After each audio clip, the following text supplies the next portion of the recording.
Hi, this is Carrie Cooper for Guitar Centre's Focus on Rock.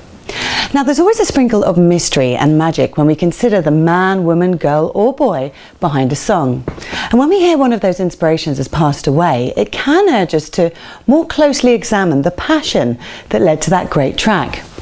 On the 9th of March this year, Claire Alden McIntyre Ross, the girl behind the inspiration for Harry Chapin's 1972 hit Taxi, died.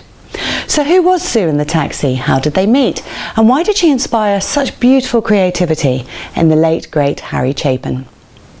Well, to take us to the root of the story, we need to go back to late summer of 1960, when Harry and his brother Tom Chapin were about to embark on the summer as counsellors for the Herald Tribune's Fresh Air Fund camp. Arriving to work for a neighbouring camp was the young and very beautiful Claire Alden McIntyre Ross. Tom remembers seeing her first. He recalls, "I was in the camp's main drag and I saw this beautiful girl pull up in a hot little yellow sports car.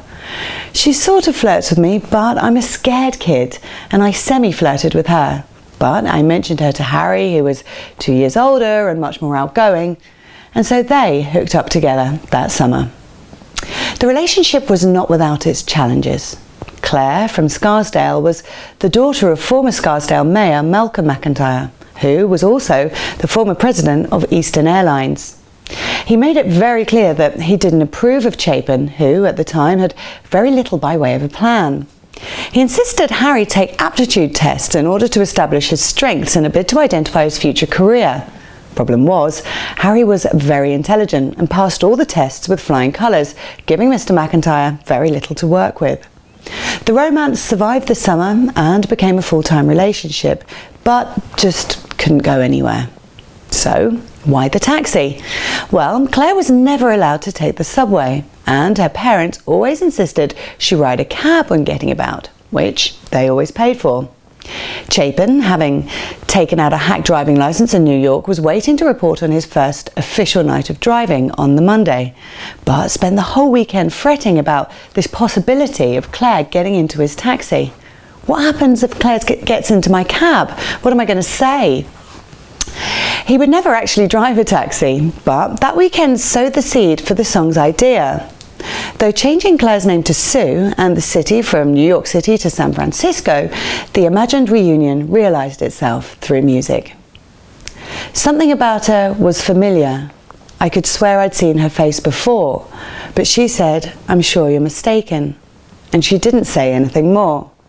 And she said, "How are you, Harry?" And I said, "How are you, Sue? Through the too many miles and the too little smiles, I still remember you." And she said, "We must get together." But I knew it'd never be arranged. Then she handed me $20 for a $2.50 fare. She said, "Harry, keep the change." Harry Chapin first played that song out on The Tonight Show starring Johnny Carson back in 1972. And according to some reports, Johnny immediately invited him back the next night. Other records say it may have been a month later, but in either case, Carson's respect for Chapin gave his career a tremendous jumpstart.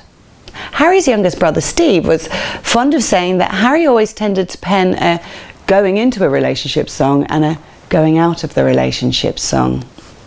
And as his brother Tom muses, I'm not sure what Claire's going out of the relationship song was. Maybe it was Taxi. This is Carrie Cooper for Guitar Centre's Focus on Rock. Shop for the greatest selection of music gear on earth in store or at guitarcentre.com.